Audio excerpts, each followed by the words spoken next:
Hello students, आप सभी का हमारे YouTube चैनल पर एक बार फिर स्वागत है।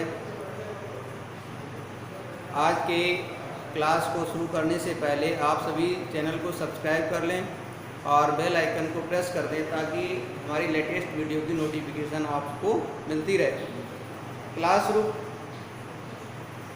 करने से पहले हम आपको बता दें कि इससे पहले हम लोग कुछ न्यूमेरिकल यूनिट फर्स्ट के जो कि मूल कंसेप्ट पर आधारित थे कर चुके हैं और उन्हीं के आगे आज शुरू करने जा रहे हैं। आइए शुरू करते हैं। पहला न्यूमेरिकल है NH3 के 17 ग्राम में मोल बताइए। तो NH3 के 17 ग्राम में मोल बताने हैं। तो NH3 के मोल बराबर NH3 की ग्राम में मात्रा बटे NH3 का अणुभार। अब एक बात और समझ लीजिए, अगर अणुओं की संख्या दी है तो उसे अवोगाद्रो संख्या से भाग करते हैं मोल निकालने के लिए। ग्राम में मात्रा दी है तो अणु के अणुभार से भाग करते हैं मोल निकालने के लिए। और यदि कोई परमाणु है उसकी ग्राम में मात्रा दी है तो मोल निकालने के लिए परमाणु भार से भाग करते हैं। इसी तरह से अगर आयतन एनटीपी पर दिया है तो फिर जो है मोल निकालने के लिए 22.4 से लीटर से भाग करते हैं। तो यहाँ पर अगर आयतन मिलीलीटर में दिया हो तो 22,400 मिलीलीटर से मोल निकालने के लिए भाग करते हैं और अगर लीटर में दिया हो तो 22.4 लीटर से भाग करते हैं मोल निकालने के लिए। तो यहाँ पर NH3 की ग्राम में मात्रा दी हुई है 17 ग्राम और NH3 का अणुभार 17 होता ही है, तो 17 से 17 कट जाएंगे, 1 मोल आ जाएगा। तो इस तरह से NH3 के मोलों की संख्या 1 हो जाएगी।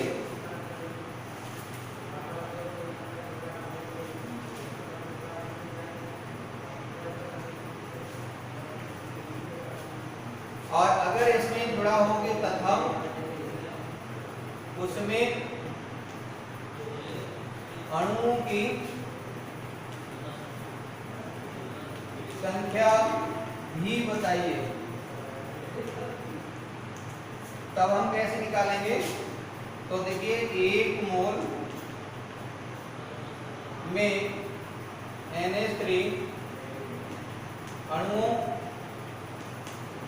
की संख्या बराबर होती है अवोगाद्रो संख्या के।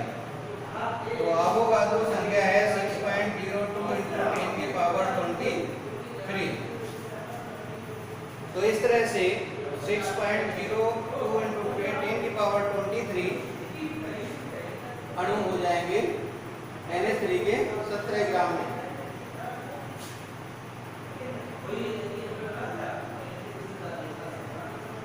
अगला क्वेश्चन है न्यूमेरिकल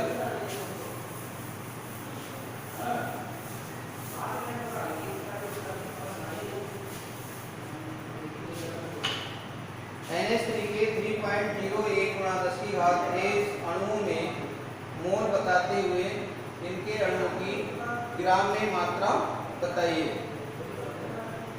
तो ये तो बता ही चुके हैं इससे पहले।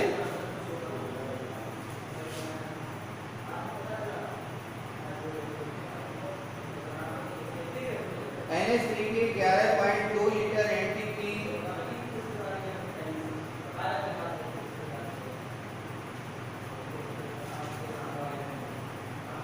ये न्यूमेरिकल नोट कर लीजिए।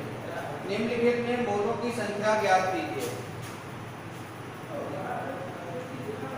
निम्नलिखित में मोलों की संख्या ज्ञात कीजिए।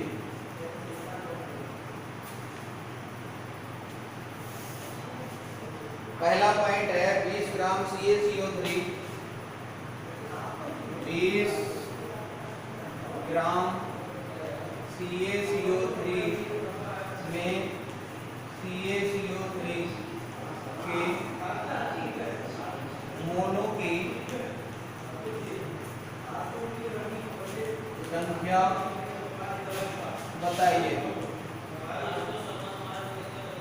दूसरा पॉइंट है 7.1 ग्राम क्लोरीन में 7.1 ग्राम क्लोरीन में मोलों की संख्या बताइए। इसी तरह से तीसरा है 10.8 ग्राम सिल्वर के मोल ज्ञात कीजिए। सिल्वर में मोल ज्ञात कीजिए। इसी तरह से चौथा पॉइंट है 3.4 ग्राम द्रव अमोनिया में NH3 के मोल ज्ञात कीजिए। 3.4 ग्राम द्रव अमोनिया में NH3 के मोल ज्ञात कीजिए।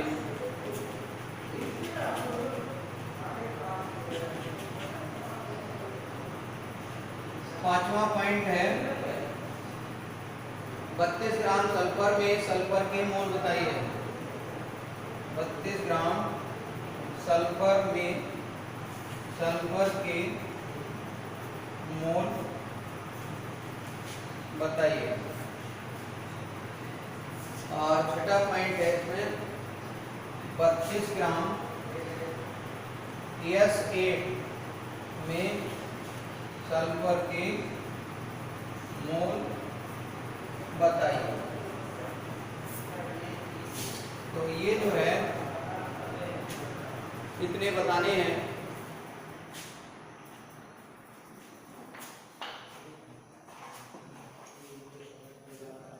तो पहला पॉइंट देखिए,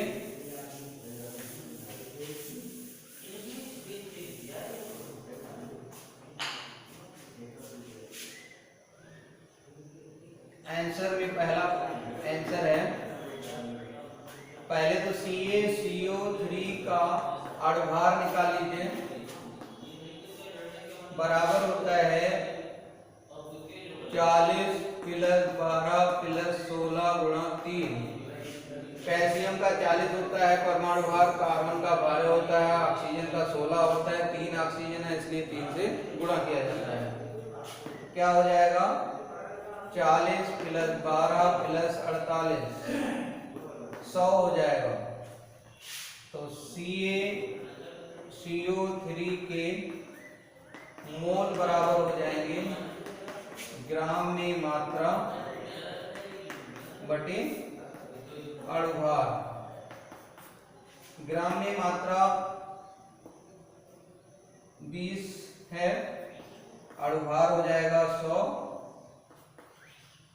20 पंजे 100, 1/5 बराबर 0.2 मोल आ जाएंगे।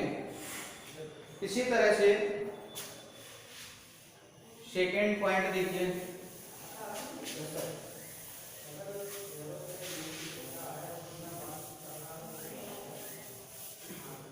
सेकेंड पॉइंट में था कि 7.1 ग्राम क्लोरीन में मोल। तो दूसरा है Cl2 के मोल बराबर ग्राम में मात्रा बटे अणुभार, सही होगा। तो ग्राम में मात्रा 7.1 है, अणुभार इसका होता है 71.0। 0 बढ़ा के दशमलव हटा देंगे तो 710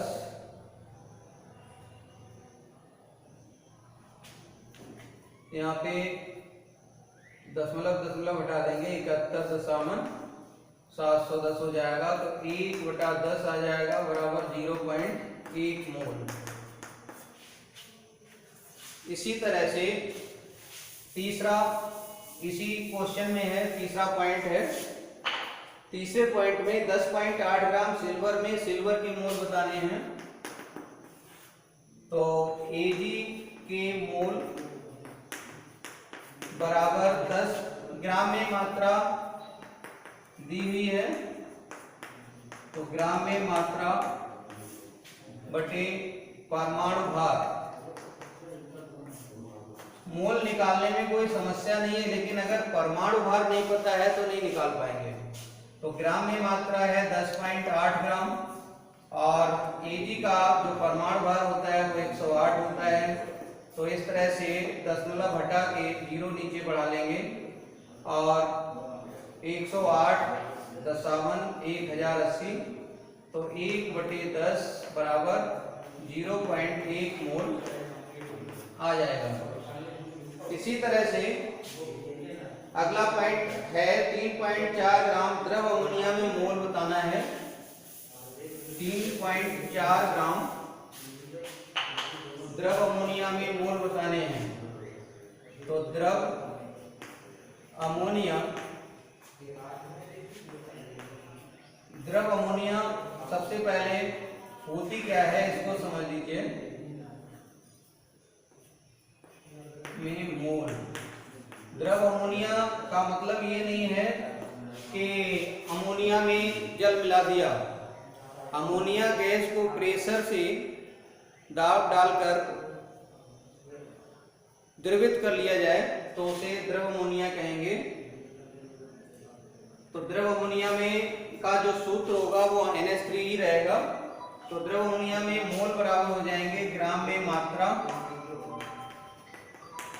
बटे अणुभार।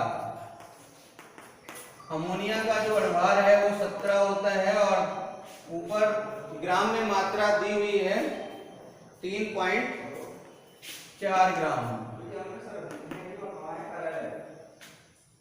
यहाँ पर दशमलव हटा देंगे, 0 नीचे बढ़ा लेंगे, 17.170 और 17 दूनी 34, 2 एकम 2, 2 पंजे 10, 0.2 मोल आ जाएगा।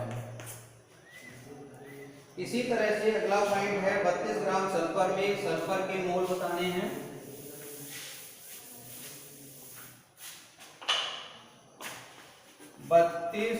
ग्राम सल्फर में सल्फर के मोल, तो सल्फर के मोल बराबर हो जाएंगे ग्राम में मात्रा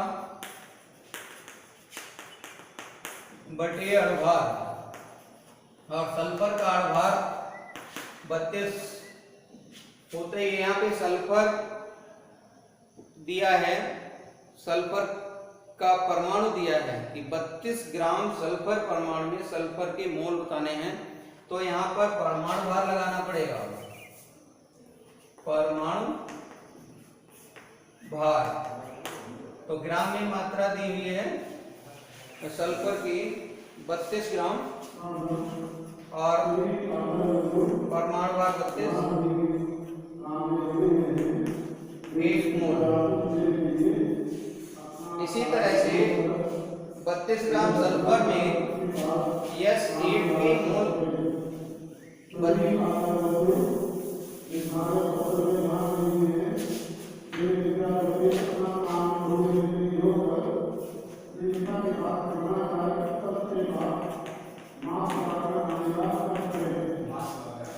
S8 के मोल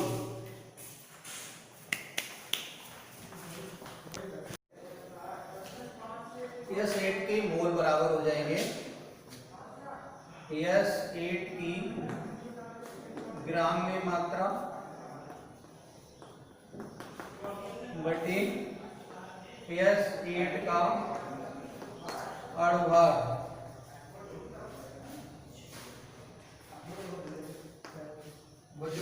तो S8 की ग्राम में मात्रा दी हुई है 32 ग्राम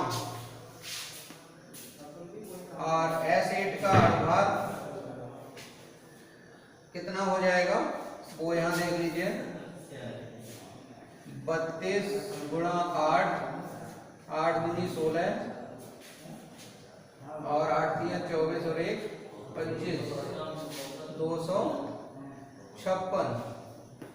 तो 32 एकम 32 और 32 अट्ठे 256, 1/8 मोल आ जाएंगे।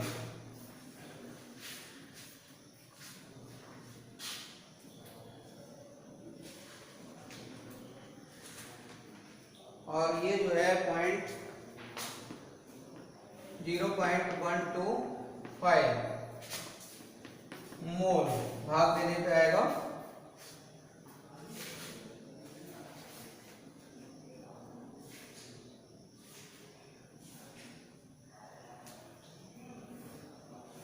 पॉइंट अगला है 0.5 मोल स्यूक्रोज में उपस्थित कार्बन, हाइड्रोजन तथा ऑक्सीजन परमाणुओं की संख्या बताइए।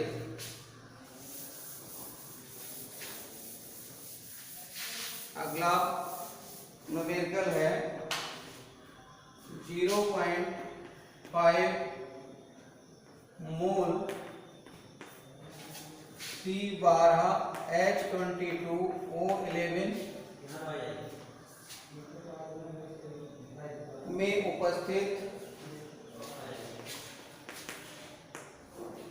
उपस्थित कार्बन, हाइड्रोजन तथा ऑक्सीजन परमाणुओं की संख्या बताइए। ये क्वेश्चन है, आंसर में समझ लीजिए। C12H22O11 के 1 मोल में C12H22O11 के अणुओं की संख्या पहले निकाल लेंगे। ये हो जाएगी आवोगाद्रो संख्या के बराबर, और आवोगाद्रो संख्या पता ही है 6.02 × 10⁻23। तो इतने अणु हो जाएंगे। इसके बाद यहां पर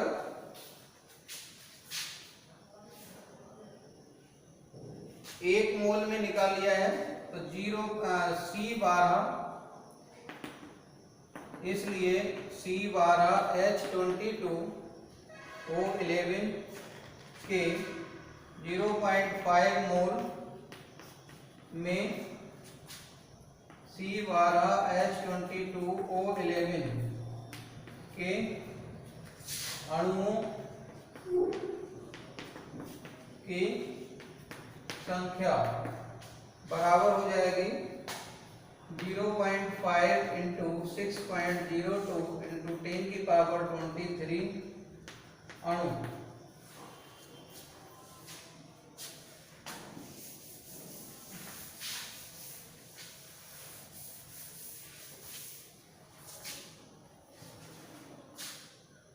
अब देखिए, चूंकि एक अणु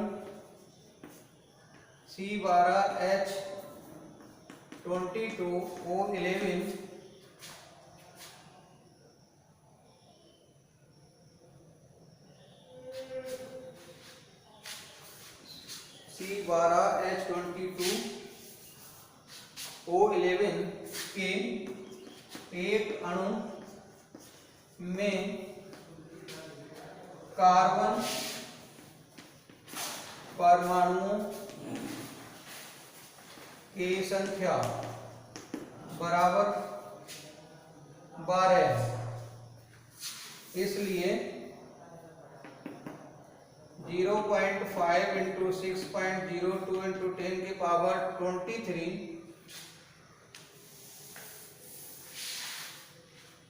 C12H22O11 अणुओं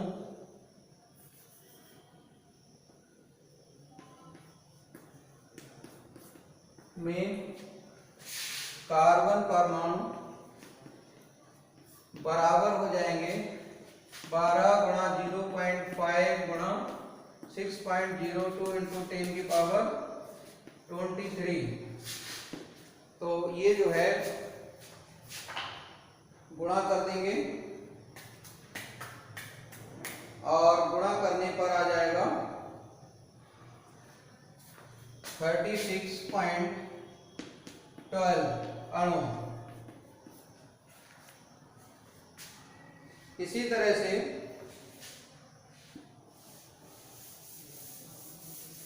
हाइड्रोजन और ऑक्सीजन परमाणु की संख्या ज्ञात कर लेंगे।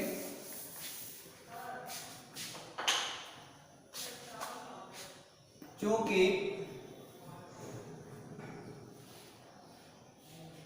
C12H22O11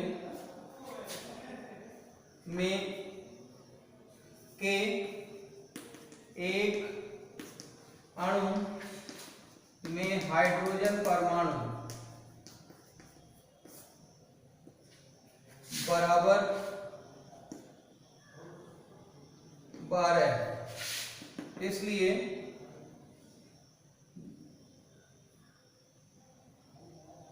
0.5 इंटू 6.02 इंटू 10 की पावर 23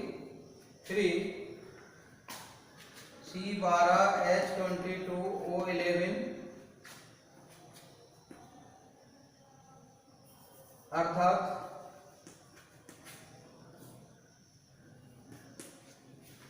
0.5 मोल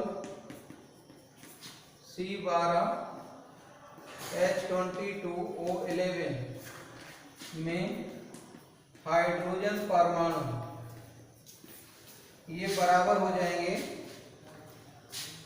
12 गुणा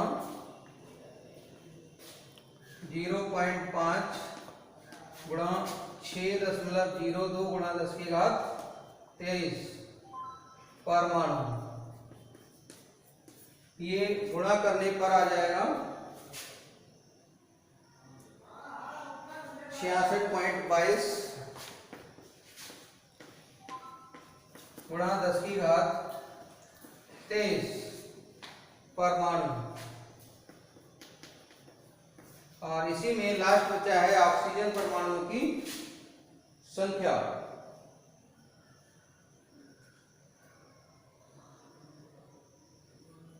यहां पर हाइड्रोजन परमाणुओं की संख्या ये 22 है, 12 नहीं है, 22 है। तो 22 और इन सब की गुणा आ जाएगी 66.22 गुणा 10⁻23 परमाणु। इसी की तरह ऑक्सीजन परमाणु की संख्या यहाँ पे जो 12 था यहाँ भी 22 है, ये भी ठीक कर लेना। तो इस तरह से ऑक्सीजन परमाणु की संख्या हम निकाल सकते हैं इसी तरह से। तो C12H22O11 के एक अणु में ऑक्सीजन परमाणु बराबर कितने हैं देख लीजिए 11। तो यहाँ 11 लिख देंगे, इसलिए 0.5 इंटू 6.02 इंटू 10 की पावर 23 C12H22O11 अणु अर्थात 0.5 मोल C12H22O11 में ऑक्सीजन परमाणु बराबर हो जाएंगे